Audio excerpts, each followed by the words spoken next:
আছে, আপনার কাছে ভয় লাগছে, মায়ের কাছে দোয়া চান। মনে রাখবেন, বন্দুকের গুলি মিস হতে পারে, কিন্তু মায়ের দোয়া মিস হতে পারে না। মায়ের দোয়া কখনো মিস হতে পারে না। আপনার মা আপনার জন্য দোয়া করলেই সাথে সাথে আল্লাহর কাছে কবুল হয়ে যাবে। আপনার মা যদি আপনার জন্য একবার দোয়া করে, সাথে সাথে আল্লাহর কাছে কবুল হয়ে যাবে। সুবহানাল্লাহ, সুবহানাল্লাহ। ইমাম বুখারী রাহিমাহুল্লাহ একবার ছোট থাকতে তিনি অন্ধ হয়ে গেলেন। ছোটবেলায় তিনি অন্ধ হয়ে গেলেন। এরপর থেকে তার মা তার জন্য প্রত্যেক দিন দোয়া করতেন। একদিন তার মা তার জন্য রাত্রে দোয়া করতে করতে ঘুমিয়ে পড়লেন। এরপর তিনি স্বপ্নে দেখতে পেলেন তার সন্তানের চোখ ফিরে পেয়েছে।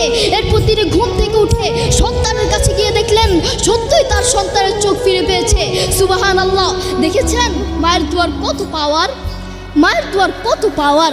আপনার মা আপনাকে সব থেকে বেশি ভালোবাসেন। প্রত্যেক মা তার সন্তানকে সব থেকে বেশি ভালোবাসেন। নিজের জীবন পর্যন্ত দিয়ে দিতে চান, নিজের জীবন হারাতে চান, নিজের জীবনের চেয়েও সন্তানকে বেশি ভালোবাসেন।